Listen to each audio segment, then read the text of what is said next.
రంగారెడ్డి జిల్లా తాళ్ళపల్లిగూడ గ్రామంలో Congress party senior నాయకులు శేఖర్ గారు మనతో ఉన్నారు. ఇక్కడ ఎమ్మెల్యే కూడా కాంగ్రెస్సే, అధికారంలో కాంగ్రెస్సే, కానీ ఈ ఊళ్ళో మాత్రం సర్పంచ్ కాంగ్రెస్ గెలుచుకోకపోయిండ్రు. ఎందుకు కారణాలు ఏంటో అడిగి తెలుసుకునే ప్రయత్నం చేద్దాం. సీనియర్ నాయకులు నమస్తే సార్. ఎందుకు మీరు అధికారంలో అప్పుడు గ్రామ పంచాయతీ ఎలక్షన్ల మూమెంట్లో కొన్ని భిన్నమైన వాతావరణాలు ఉండడం జరిగింది. అదేంటంటే కాంగ్రెస్ పార్టీ అదేవిధంగా VR1 ఫౌండేషన్ నుంచి ఒక అభ్యర్థిని నిలబెట్టడం జరిగింది. అందులో భాగంగా అవతలి ఏవైతే పక్షాలు ఉన్నాయో అవి మన BRSఏ కానీ అదేవిధంగా BJP కానీ వాళ్ళు కూటమిలో భాగంగా BJP అభ్యర్థిని నిలబెట్టడం జరిగింది. అందులో భాగంగానే దాదాపుగా ఒక 58 ఓట్లు అంటే 102 ఓట్ల మెజార్టీ తోటి మా వ్యతిరేక వర్గం అనేది గెలవడం జరిగింది.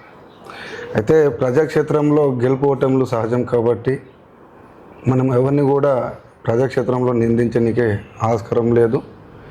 ఇంకొకటి ఏంటంటే ప్రజల నిర్ణయమే తుది నిర్ణయం.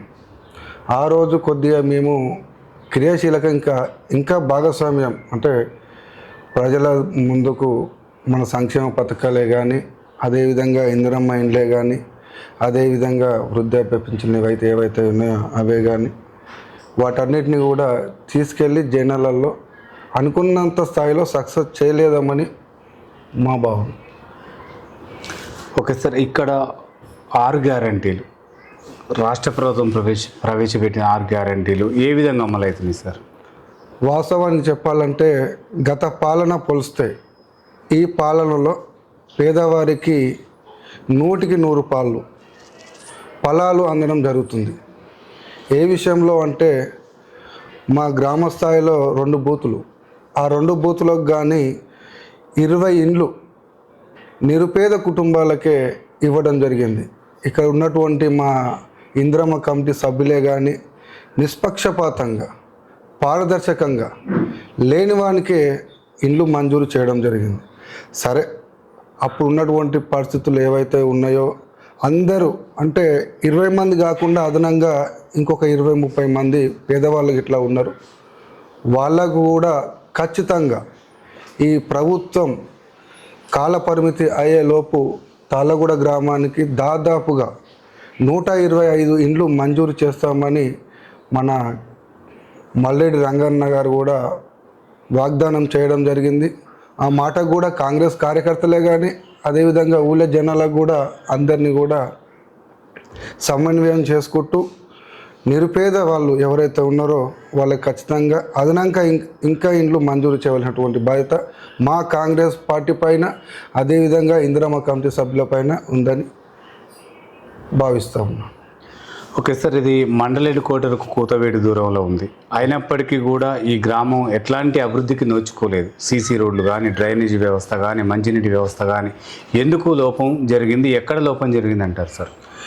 అయితే గత పాలకులు ప్రస్తుత పాలకులు అనేది డిస్కషన్ చేయకుండా నా వాదన ఏంటంటే పోయినసారి మన 11 ఏండ్ల ప్రజాపాలన వ్యవస్థలో మంచినీటి అసౌలభ్యం కానీ ఉండడం జరిగింది. అదేవిధంగా ఇప్పుడున్నటువంటి సమకాలీన వ్యవస్థలో సరే అందరికీ సమన్యాయంగా 100% మంచినీళ్ళు వస్తున్నాయని కూడా నేను చెప్పట్లేదు. ఎందుకంటే మన 4వ వార్డు సంథింగ్ 2వ వార్డు అక్కడ కొద్దిగా డిస్టర్బెన్స్ ఉందని మా కాంగ్రెస్ వార్డు మెంబర్లే కానీ మా సీనియర్ కార్యకర్తలే కానీ డిస్కషన్ చేసుకోవడం జరిగింది. వాటిని కూడా ఎమ్మెల్యే గారి దృష్టికి తీసుకెళ్ళి అదేవిధంగా ఈ ప్రజల కోసం మేలు చేసే విధంగా తోడ్పడతామని చెప్తున్నాం. సార్, గ్రామంలో ఉన్న ప్రజలు ఈ పాలన అంటే ఇక్కడున్న వ్యవస్థ పైన కానీ ఇక్కడున్న పాలన అసంతృప్తిగా ఉన్నారు. ఎందుకంటారు? మీరు అన్నది కూడా నేను ఏకీభవించను. ఎందుకంటే గత పాలన పోలిస్తే ఈ పాలనలో తాళ్ళగూడ గ్రామ పంచాయతీకి సంబంధించి 20 ఇండ్లు మంజూరు చేయడం జరిగింది మన గౌరవ ఎమ్మెల్యే రంగన్న గారు. అదేవిధంగా ఇక్కడ ఉన్నటువంటి నిరుపేదలు ఉండొచ్చు, అందరికీ ఒకే సమయంలో లబ్ధి పొందాలంటే కూడా ప్రభుత్వం దగ్గర బడ్జెట్ అనేది ఉండాలి. నేనేమంటున్నా అంటే విడతల వారీగా సంక్షేమ పథకాలు అనేటివి అందుతూ ఉంటాయి. మొన్న మా ఇందిరమ్మ కమిటీ వాళ్ళు ఏం చేశారంటే, మా ఇందిరమ్మ కమిటీ వాళ్ళే కానీ, అదేవిధంగా కాంగ్రెస్ సంబంధించినటువంటి వార్డు మెంబర్లే కానీ, సీనియర్ నాయకులే కానీ, పార్టీలకు సంబంధం లేకుండా మొన్న ఇచ్చినాం. అదేవిధంగా కాంగ్రెస్ పార్టీ అన్నోని కేవలం ఒకే ఒక వ్యక్తికి ఇచ్చినాం, పేదోడని. ఆ వ్యక్తి కూడా ఇప్పటికి కూడా పేద పరిస్థితి కారణంగా మొన్న స్లాప్ వేసుకుంది. బహుశా నాకు తెలిసి 2 days కింద స్లాప్ వేసుకుంది. మిగతా వాళ్ళందరూ కూడా బీజేపీ, టీఆర్ఎస్ అనేది భావభేదాలు లేకుండా ప్రతి ఒక్కరి పేదవారు ఎవరైతే ఉన్నారో పేదవారికి ఖచ్చితంగా సంక్షేమ పథకాలు అందినాయి. ఇంకా చాలామంది కూడా అందించాలనే ఉద్దేశంతో మేము ప్రయత్నం చేస్తాం. సార్, రాష్ట్రంలో ఉన్న సర్పంచ్లకి ఇప్పటి వరకు కూడా రాష్ట్ర ప్రభుత్వం నుంచి నిధులు ఇవి ఎక్కడ రాలేవని చెప్తున్నారు సార్. ఎందుకు లోపం జరుగుతుంది? ఎందుకు గవర్నమెంట్ నిధులు ఇవ్వలేకపోతుంది అంటారు సార్? నేను అనేది ఒకటే మాట సార్ మీతోటి. రాష్ట్ర ప్రభుత్వము అనేది రాష్ట్రంలో ఉన్నటువంటి బడ్జెట్ అనేది రాజ్యాంగం చట్ట ప్రకారం వస్తుంది. ఇది ఏ గ్రామ పంచాయతీ కన్నా వస్తుంది. మన ఒక కేవలం తాళ్ళపల్లిగూడెం అనే కాదు, ఇది మనుషుల యొక్క మ్యాన్ పవర్ని బట్టి, అంటే మనుషులు ఇక్కడ ఎంతమంది ఉన్నారో వాటి యొక్క బడ్జెట్ను బట్టి రాష్ట్ర ప్రభుత్వమే కానీ, అదేవిధంగా కేంద్ర ప్రభుత్వమే కానీ విడతల వారీగా బడ్జెట్ అలొకేషన్ చేయడం జరుగుతుంది. కొందరు చెప్తారు ఖచ్చితంగా పరిస్థితులు అనుకూలించకపోని చట్ట ప్రకారం ఒక సంవత్సరానికి ఒక మనిషికి బహుశా 12 రూపాయలేమో అలొకేషన్ చేయడం జరుగుతుంది. అవి ఏంది అంటే వీధి లైట్లే కానీ, అదేవిధంగా మన మురికి కూపంగా ఉన్నటువంటి అవి క్లీనింగ్ కోసమే కానీ, అదేవిధంగా జీతభత్యాల కోసమే కానీ, ఇంకా అదనంగా మొన్న శ్మశాన వాటిక నుంచి మన కాస గణేష్ ఇంటి దాకా దాదాపుగా 25 లక్షల రూపాయలు సీసీ రోడ్ మంజూరు చేయడం జరిగింది. అవే కాకుండా మన కంది నరసింహారెడ్డి ఇంటికాడ నుంచి మన పోచమ్మ గుడి దాకా సీసీ రోడ్ మంజూరు చేయడం జరిగింది. ఆల్రెడీ వేసిర్రు, డ్రైనేజీ ప్లస్ ఇది కూడా వేసిర్రు, సీసీ రోడ్ కూడా పడ్డది. ఇవన్నీ కూడా ప్రజా సంక్షేమంలో భాగంగానే ఇవన్నీ జరుగుతున్నాయి తప్ప అవతల వాళ్ళు ఏదో అన్నారని మనం కూడా కోపడవలసిన అవసరం లేదు. తెలవని వాళ్ళు మస్తు అంటారు మన మీద బురద జల్లనికి. వాళ్ళకి పని ఏముంది? అవతలోడు ఏం చేస్తుండు, అవతలోడి మీద ఏ విధంగా బురద జల్లాలి అనే ఒక ఆలోచన ధోరణితో పోతురు. కానీ వాళ్ళ మాటలు కూడా మేమేం పట్టించుకోము. మా ఎజెండా ఏంది అంటే గ్రామాభివృద్ధే మా ఎజెండా, రెండో ఎజెండా లేదు. వాడి మీద కక్ష కట్టాల అవసరం నాకు లేదు, మా పార్టీ కార్యకర్తలకు లేదు, మా సీనియర్ కార్యకర్తలకు లేదు, మా రంగన్నకు కూడా లేదు. ఆ విధంగా మా నాయకులను అనేది తయారు చేయడం జరిగింది మా రంగన్న గారు. వాళ్ళకు కూడా ప్రత్యేకమైనటువంటి కృతజ్ఞతలు తెలుపుతా ఉన్నాం. సార్, గత పాలన కంటే కూడా ఈ పాలనలో గ్రామం అభివృద్ధి చెందుతుందని మీరు భావిస్తున్నారా సార్? 100% అండి. నేనేమంటున్నాను, ఒక చిన్న ఉదాహరణ. మా ఊరిలో 2012లో సార్వత్రిక ఎన్నికలు జరిగాయి. అప్పుడు టీఆర్ఎస్ ప్రభుత్వం ఏర్పాటు చేయడం జరిగింది. అప్పటి నుంచి మా కాంగ్రెస్ ప్రభుత్వం వచ్చిన దాకా కూడా తాళ్ళగూడెంలో ఒక ఇల్లు కూడా మంజూరు చేయలేదు. అసలు ఒక ఇల్లు కూడా రాలేదు అసలు. ఇంకొకటి కూడా మేము ఊపుదంపుడు మాటలు చెప్పి వాళ్ళని ఎన్నో కించపరచాలని కాదు, వాస్తవాలు చెప్తున్నాం. మా ఊర్లో టీఆర్ఎస్ కార్యకర్తలను కూడా అడగండి, మా ఊర్లో ఒక ఇల్లు కూడా మంజూరు కాలేదు టీఆర్ఎస్ ప్రభుత్వంలో. ఇప్పుడు ఉన్నటువంటి కాంగ్రెస్ ప్రభుత్వంలో ఇండ్లు మంజూరైనాయి. ఇంకొకటి కూడా చెప్తున్నానండి, ఆ రోజు కేసీఆర్ కూడా చాలా వాగ్దానాలు చేశాడు. సరే, వారి పరిస్థితులు ఆ రోజుల్లో ఎట్లున్నాయి అంకతులు, దళితులను ముఖ్యమంత్రి చేస్తా అన్నాడు, అది చేయలేదు. మా ఊళ్ళో 3 ఎకరాల భూమి దళితులకు ఇస్తానన్నాడు. మన మండల యూనిటే కానీ జిల్లా యూనిటే కానీ మరి ఎవరికి వచ్చిందనే తెలియదు. కానీ మండల యూనిట్ మాత్రం నేను పరిశీలన చేస్తే ఒక దళితుని కూడా 3 ఎకరాల భూమి రాలేదు. ఇదైతే చెప్పగలం. సార్, ఇక్కడ ఉచిత బస్సును ఎంతమంది వినియోగించుకుంటున్నారు సార్ మహిళలు? అయితే ఉచిత బస్సు అనేది 100% సక్సెస్ఫుల్ పథకం. ఎందుకంటే లగ్జరీకి అలవాటైనటువంటి వాళ్ళు ఉన్నారు, అదేవిధంగా లగ్జరీలో తిరిగినటువంటి వాళ్ళు ఉచిత బస్సు అనేది వినియోగించుకోవడం జరుగుతలేదు. దినవరి కూలీలు, ఇప్పుడు ఎగ్జాంపుల్ చెప్పాలంటే ఇబ్రాహీంపట్నంలో అడ్డం మీద కూలి చేసే మహిళలే కానీ, అదేవిధంగా రోజు జీవనోపాధి కోసం మన కూరగాయలు పండించేటటువంటి రైతులే కానీ, వీళ్ళందరూ కూడా రైతు బజార్కి వెళ్తారు ఇక్కడి నుంచి. అదేవిధంగా మదనపేట మండికి వెళ్తారు ఇక్కడి నుంచి. వాళ్ళకు ఉచిత ప్రయాణాలు. ఇంకొకటి, రైతులు అనేటోళ్ళు వేలు ఏం సంపాదించారు. ఒక కూరగాయల మూటనో లేకుంటే పాలకూర మూటనో తీసుకెళ్తే 500, 600, 700 వచ్చేది. ఈ ఉచిత ప్రయాణం వల్ల వాళ్ళకు ఒక డైలీ 100 రూపాయలు అయితే లబ్ధి చేకూరుతుందని ఈ సందర్భంగా మీతో తెలియజేస్తాం. సార్, ఇక్కడున్న కొంతమంది స్థానిక మహిళలు మా దృష్టికి తీసుకొచ్చిన సమస్య సార్, ఈ ఉచిత బస్సు ఏదైతే ఉందో దాన్ని రేషన్ కార్డు ఉన్న వాళ్ళకు మాత్రమే వర్తించే విధంగా పెడితే బాగుండేది అని చెప్పేసి అంటున్నారు. దీన్ని మీరు ఏం ఏకీభవిస్తారా? నేను దానికి ఏకీభవించనండి. ఎందుకంటే తెలంగాణ రాష్ట్రంలో ఉన్నటువంటి ప్రతి ఆడపడుచు కూడా, మా యొక్క ప్రతి ఆడపడుచుకి సంక్షేమ పథకాలు అందాలనే ఉద్దేశంతో మేము చేస్తూ ఉన్నాం. ఎగ్జాంపుల్, మీరు అన్నారు ఇప్పుడు ఒక మాట, నూతనంగా వధూవరులు ఉంటారు, నూతనంగా పెళ్ళైన వాళ్ళు ఉంటారు. ఆమెకు రేషన్ కార్డులు అనేవి 12 ఏళ్ల సంది తెలంగాణ ప్రభుత్వంలో కేసీఆర్ ప్రభుత్వం అనేది ఇవ్వలేదు. రీసెంట్గా రేషన్ కార్డులు మంజూరైన ఏది మా ప్రభుత్వంలో. అయితే రేషన్ కార్డులు ఇచ్చిన వాళ్ళకే ఉచిత ప్రయాణము అంటే, మరి నా ఆడపడుచులు, ఇప్పుడు ఉన్నటువంటి కొత్తగా పెళ్ళైనటువంటి ఆడపడుచులు, వాళ్ళ పరిస్థితి ఏందని మిమ్మల్నే క్వశ్చన్ చేస్తా ఉన్నా. వాళ్ళకు కూడా సంక్షేమ పథకాలు అందాలి కదా. వాళ్ళు మా తోడబుట్టోళ్ళు, మా ఆడపడుచులు, వాళ్ళకు కూడా సంక్షేమ పథకాలు అందాలనే ఉద్దేశంతో ఏర్పాటు చేయడం జరిగింది. ఇది కూడా మంచి పథకమే అనేది జనాలలో ఉంది. కాకపోతే కొందరు ఓర్వలేని శక్తులు ఏం చేస్తున్నాయంటే, ఏదో విధంగా బురద జల్లాలి. ఆ బురద జల్లే వాళ్ళ యొక్క మహిళలు కూడా, ఆ బురద జల్లే వాళ్ళ యొక్క ఆడపడుచులు, మా ఆడపడుచులు కూడా ఉచిత ప్రయాణం చేసలేరు అంటారా సార్? మీరే చెప్పండి. మీ విజ్ఞతగా వాళ్ళ అన్న వాళ్ళ విజ్ఞతగా వదిలిపెట్టేస్తున్నాం. దాన్ని కూడా మేమేం కాంట్రవర్సీలు చేయం, మాకు అవసరం కూడా లేదు.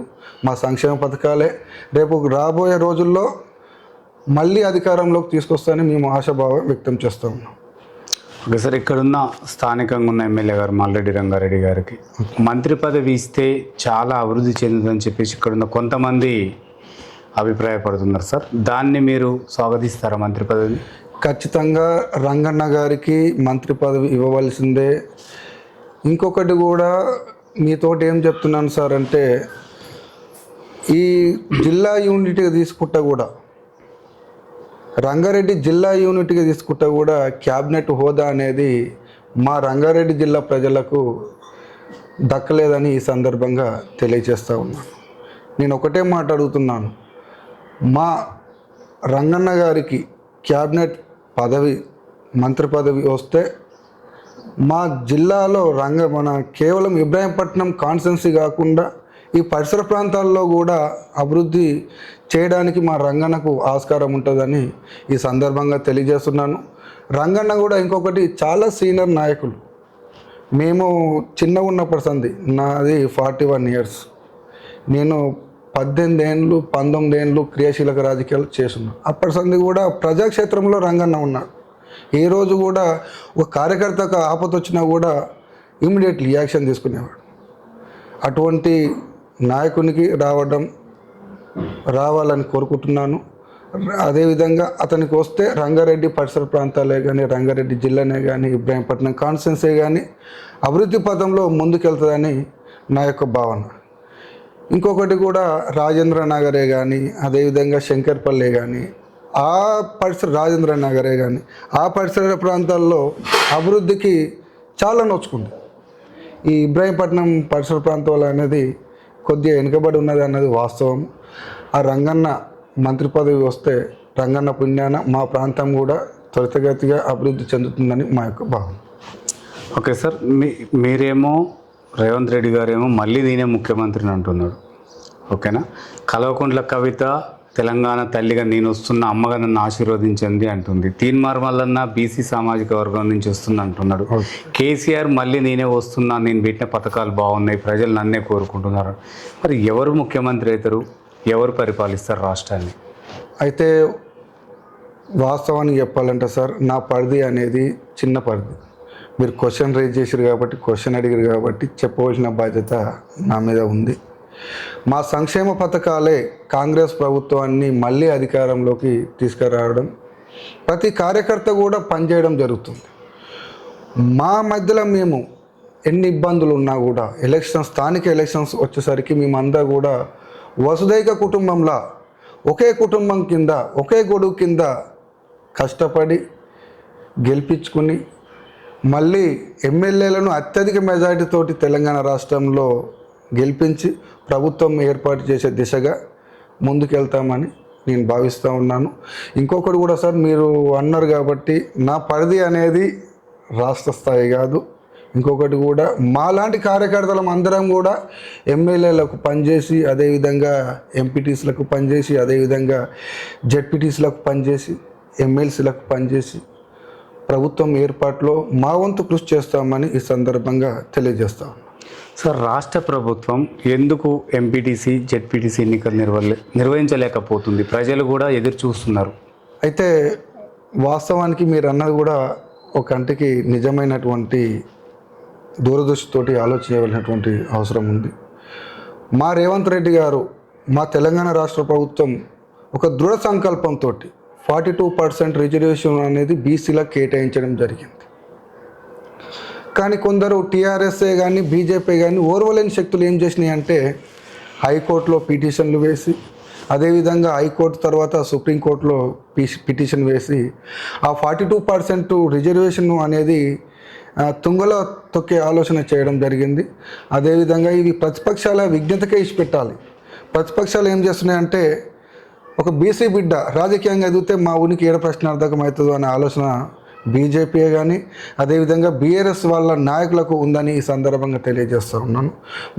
మా రేవంత్ రెడ్డి గారు కూడా ఏం చెప్తున్నారంటే మా కార్యకర్త అంటే మా ఎమ్మెల్యేల ద్వారా, మా స్థానికంగా ఉన్నటువంటి రంగన్న అటువంటి ఎమ్మెల్యేల ద్వారా 42% రిజర్వేషన్ వస్తే బీసీ బిడ్డలకు న్యాయం జరిగే విధంగా మనం కృషి చేయాలి తప్ప. ఇంకొకటి కూడా నా ఆలోచన, నాది చిన్న స్థాయి రాజకీయం కాబట్టి నా ఆలోచన ప్రకారం నా వ్యక్తిగత ఒపీనియన్, ఇది పార్టీ ఒపీనియన్ కాదు, మా రంగన్న ఒపీనియన్ కాదు.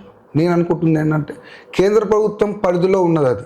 ఏది 42% రిజర్వేషన్ అనేది కేంద్ర ప్రభుత్వం పరిధిలో ఉంది. ఈ రాష్ట్ర ప్రభుత్వము అనేది కేంద్ర ప్రభుత్వం మెడలు వంచి తెస్తుందని నా భావన. అందువలన కొద్దిగా కాలయాపన జరుగుతుంది అనేది విషయం వాస్తవము. ఇది ప్రతిపక్షాలు అనేటివి ముందడుగు మా తెలంగాణ రాష్ట్ర ప్రభుత్వంలో కాంగ్రెస్ ప్రభుత్వాన్ని ఎయ్యనిసలే అని మా కాంగ్రెస్ ప్రభుత్వం యొక్క భావన, అదేవిధంగా నూటలుగా ఉన్నటువంటి ఓటర్ల యొక్క భావన కూడా అదే. ఒకసారి స్థానికంగా ఉన్న ఎమ్మెల్యే గారు, కొన్ని గ్రామాలలో మాకు వచ్చిన ఇన్ఫర్మేషన్ సార్, ఇది పార్టీ కోసం పనిచేసి పార్టీ కోసం జెండా మోసిన వాళ్ళకి మన సర్పంచ్ ఎన్నికల్లో టికెట్లు ఇవ్వకపోవడం, లెక్క చేయకపోవడం, ఓకేనా, ఇట్లాంటివి జరుగుతున్నాయి. అయినా కూడా మళ్ళీ వేరే పార్టీ నుంచి వచ్చిన వాళ్ళకు ఫస్ట్ ప్రాధాన్యత ఇస్తున్నారని చెప్పేసి అంటున్నారు. ఇది ఎంతవరకు వాస్తవం అంటారు సార్? సార్, నేను ఒకటే మాట చెప్తున్నాను, ఏ పార్టీ అయినా సరే, అటు బీజేపీ, టీఆర్ఎస్, కాంగ్రెస్, కమ్యూనిస్టు ఏదైనా సరే గెలుస్తాడు అనేటటువంటి కార్యకర్తలకు టికెట్లు ఇచ్చి గెలిపించుకుంటారు ఎవరైనా సరే. ఇది రాజకీయం యొక్క ఎత్తుగాడు, మనం దాన్ని క్వశ్చన్ చేయడానికి లేదు. ఎందుకంటే నా ఆలోచన ప్రకారము సరే సీనియర్ కార్యకర్త కావచ్చు గాక, సీనియర్ కార్యకర్తకు టికెట్ ఇస్తే ఇన్ కేస్ ఓడిపోయింది అనుకో, అక్కడ పార్టీ డ్యామేజ్ అవుతుంది. అక్కడ నేనేమంటున్నాను, నామినేటెడ్ పోస్టులు పార్టీ సీనియర్ కార్యకర్తలకు ఇవ్వచ్చు గాక, అది గౌరవప్రదమైన పార్టీ నామినేటెడ్ పోస్టులు అంటే అది గౌరవమైనటువంటి పోస్టులే, అవి రాజ్యాంగం కల్పించినటువంటి చట్టబద్ధమైనటువంటి పోస్టులే. ఇప్పుడు చిన్న ఉదాహరణ, నేను ఆ స్థాయికి ఆలోచన చేయకున్నా కూడా పోయినసారి మా రంగన్న గారికి టికెట్ ఇవ్వలేదు, మా రంగన్న గారికి బీఫామ్ ఇవ్వలేదు. వాస్తవానికి మా రంగన్న గారు ఏం చేశారు, స్థానిక పరిస్థితులను దృష్టిలో ఉంచుకొని కాంగ్రెస్ కార్యకర్తలను క్యాడర్ని దృష్టిలో ఉంచుకొని ఇండిపెండెంట్గా వేసి ఏను గుర్తు తెచ్చుకోవడం జరిగింది. ఎందుకంటే కార్యకర్తల యొక్క బలం, కార్యకర్తల యొక్క కష్టాన్ని ఉపయోగించుకున్న వాళ్ళే నాయకులు అవుతారు తప్ప కార్యకర్తలను ఎన్నో పెట్టి, నాయకులను ఎన్నో పెట్టి మనమే సూప్ టాప్ చేద్దాము, వాడు గెలవపోని వాడు మనకు జోక్తుండు కదా వానికి ఇద్దాము అంటే రేపటి రోజు ఓటమి పాలవుతారు. ఓటమి పాలైతే ఇక్కడ ఉన్నటువంటి క్యాడర్ పరిస్థితి ఏందనేది మా రంగన్న గారు ఆలోచన చేసి పోయినసారి కూడా ఏనుగు గుర్తు పైన పోటీ చేయడం జరిగింది. స్వల్పమైన ఓట్ల మెజార్టీతో ఓడిపోవడం జరిగింది. సరే, అప్పుడున్నటువంటి పరిస్థితులలో ఏమైందంటే మీకు కూడా అందరూ తెలుసు, మీడియా మిత్రులకే తెలుసు, మా కాంగ్రెస్ కార్యకర్తలకు తెలుసు, అందరు తెలుసు. దాని గురించి మనము డిస్కస్ చేయవలసిన అవసరం కూడా లేదు. నేనేమంటున్నా ఒకటే మాట, గెలిచేవాడికి టికెట్లు ఇవ్వండి. సీనియర్ కార్యకర్తలు అంటున్నారు కదా, నామినేటెడ్ పోస్టులు ఇవ్వండి. అది నా ఆలోచన.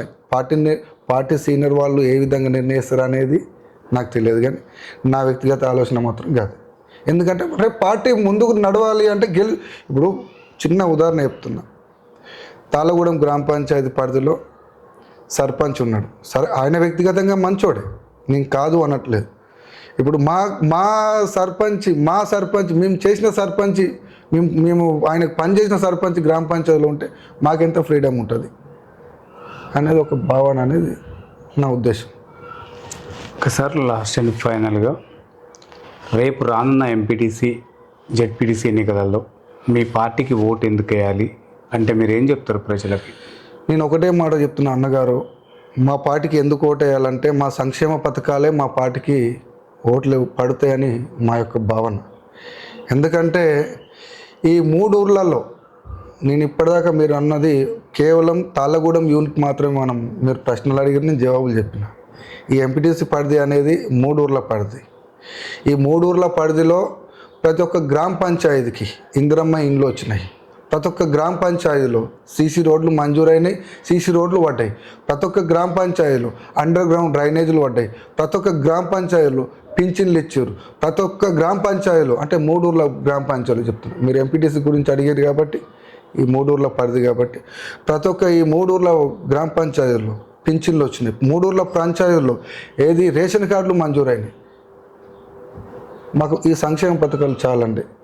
మేము నూటలుగా ఉన్న సరే, బీజేపీ కార్యకర్తలకు మాకు ఓటు అవసరం లేదు, ఎందుకంటే బీజేపీ కార్యకర్తలు మాకు ఎట్లయినా ఓట్లేరు. టీఆర్ఎస్ కార్యకర్తలు మాకు ఓట్లు అవసరం లేదు. కేవలం సంక్షేమ పథకాలు పేదవారికి అందే విధంగా మా కార్యకర్తలు అదే విధంగా పనిచేస్తున్నారు, మా నాయకులు అదే విధంగా పనిచేస్తున్నారు. ఇంకొకటి, మా స్థానికంగా ఉన్నటువంటి రంగన్న గారు ఒకటే మాట చెప్తారు, అరే ఈ పార్టీలు ఇవ్వాలంటే రేపు పోతారా, పేదోనికి మనం మేలు చేస్తే ఆ జీవితాంతం యాద్ చేసుకుంటాడు అనేది మా రంగన్న ఎప్పుడు అంటేనే ఉంటాడు. పోతాపురాలు ఒకటే మాట అంట, అరే అవతల పాటోడికి మనకు సంబంధం లేదు, ఎవరికి సంబంధం లేదు, అటు పేదవాడా అవతల పాటోడు వానికి ఇవ్వండి, సంక్షేమ పథకాలు వానికి అందజేయండి, ఒకటే మాట అంటారు మా రంగన్న గారు. అరే మన పార్టీలు ఉన్నారా, మన పార్టీలు తర్వాత తీసుకోండి. మొన్న కూడా ఇందిరమ్మ ఇండ్లు మా కాంగ్రెస్ కార్యకర్త ఒక్కడికే రాసినాం. ఎందుకు? మా నిబద్ధత అది.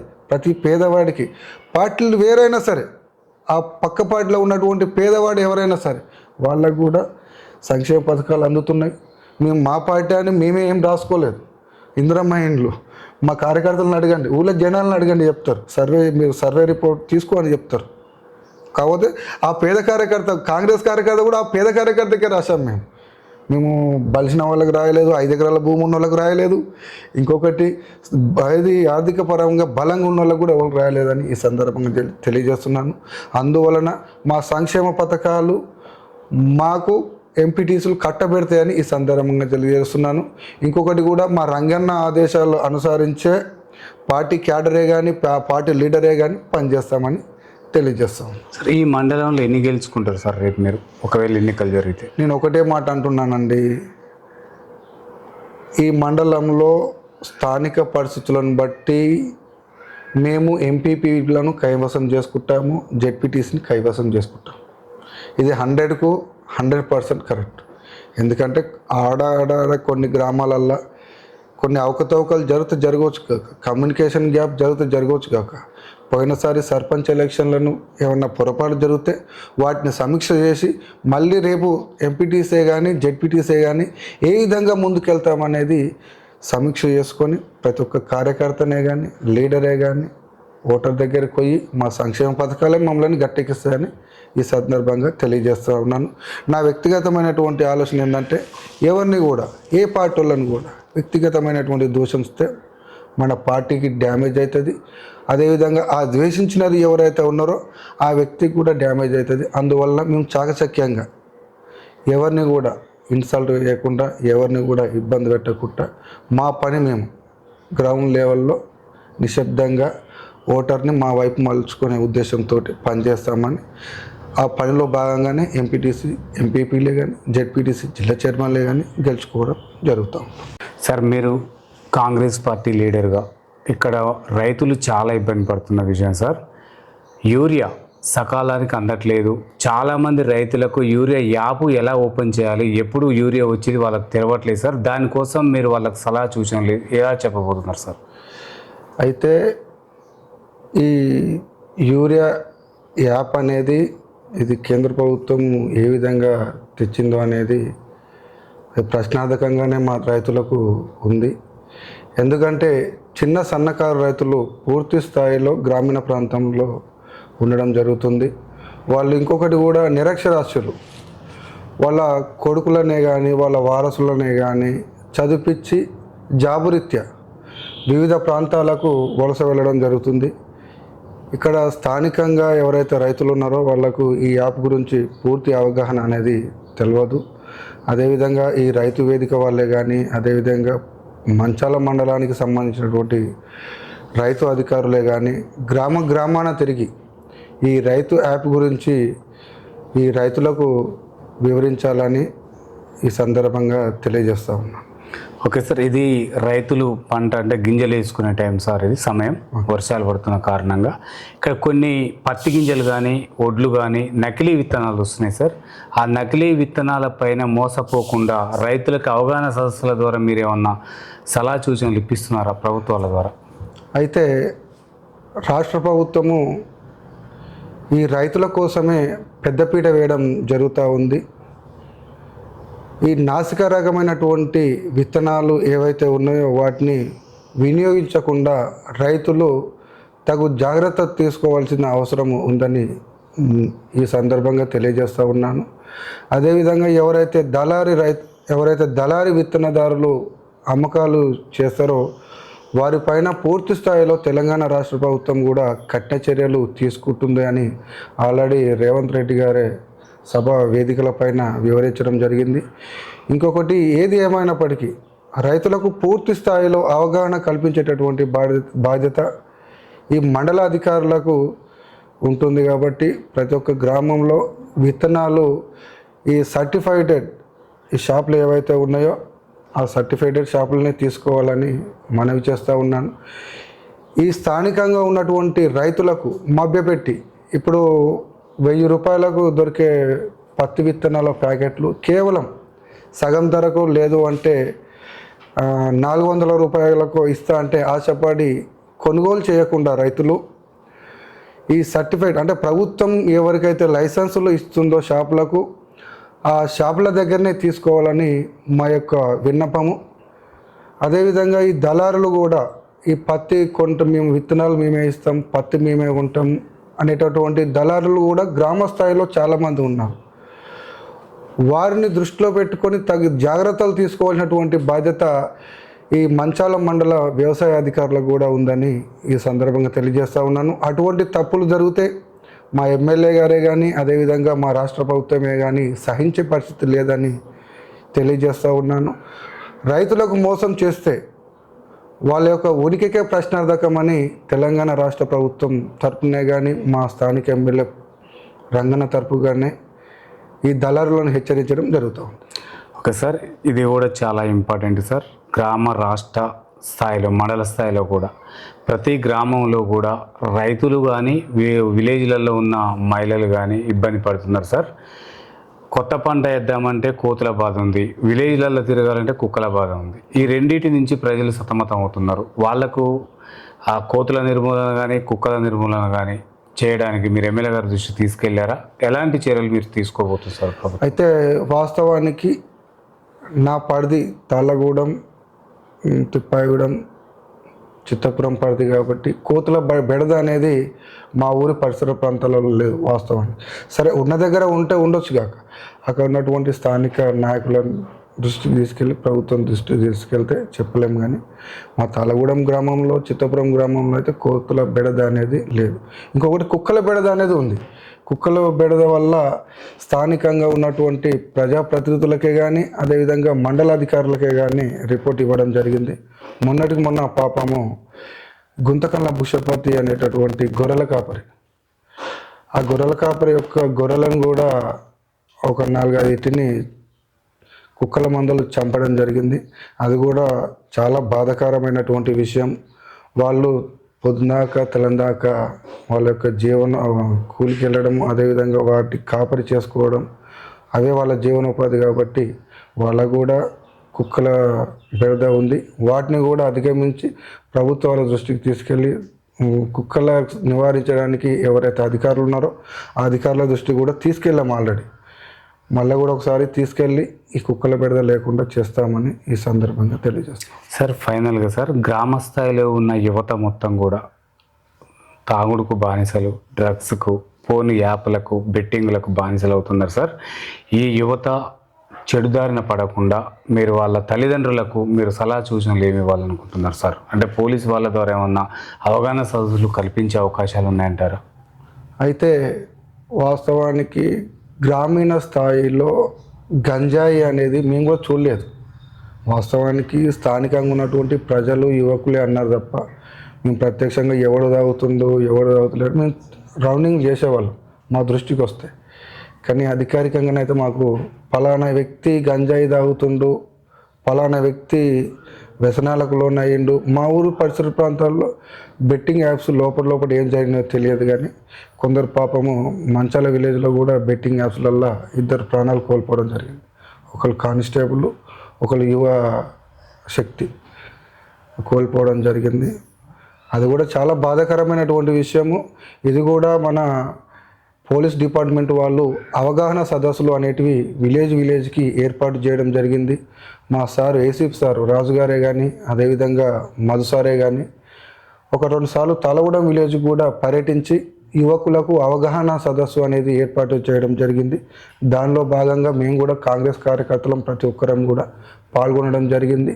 యువత చెడుదారి పోకుండా అభ్యుదయ భావాలతోటి ముందుకు వెళ్ళాలని ఈ సందర్భంగా తెలియజేస్తూ ఉన్నాను. అదేవిధంగా యువత దేశానికి ఆదర్శంగా నిలవాలనే ఉద్దేశంతో నా యొక్క దృఢమైనటువంటి భావన. సార్ ఇది ఇంకొక చిన్న విషయం సార్, పక్క నియోజకవర్గం రాయగోపాల్ రెడ్డి గారి ఎమ్మెల్యేలు, అక్కడున్న నియోజకవర్గంలో ఎమ్మెల్యే గారు బెల్ట్ షాపుల నిర్మూలన ఒక సిస్టమేటిక్గా పెట్టడం 1 నుంచి 9 వరకు అని ఇట్లా, ఇక్కడ కూడా ఈ ఎమ్మెల్యే గారు అట్లాంటి ఏర్పాట్లు ఏమైనా బెల్ట్ షాపుల పైన నిర్ణయం తీసుకునే అవకాశాలు ఉన్నాయంటారా?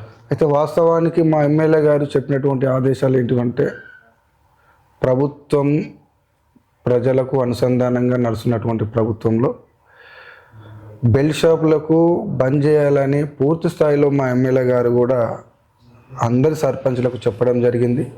ఈ చిత్తపురంలో, అదేవిధంగా తిప్పాయిడంలో కూడా, మా ఊర్లో కూడా, వాస్తవానికి తాళగూడెంలో కూడా ఈ బెల్ట్ షాపులు అనేటివి బంద్ చేయాలని గ్రామ బాడీ నుంచి తీర్మానాలు కూడా రావడం జరిగింది.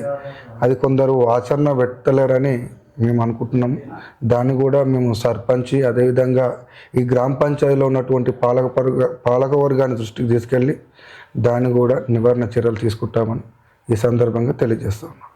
Okay right, thank you sir. చూస్తున్నానండి మీ తెలుగు టీవీ. మరో వ్యక్తితో మీ ముందుకు వస్తుంది తెలుగు టీవీ ఛానల్.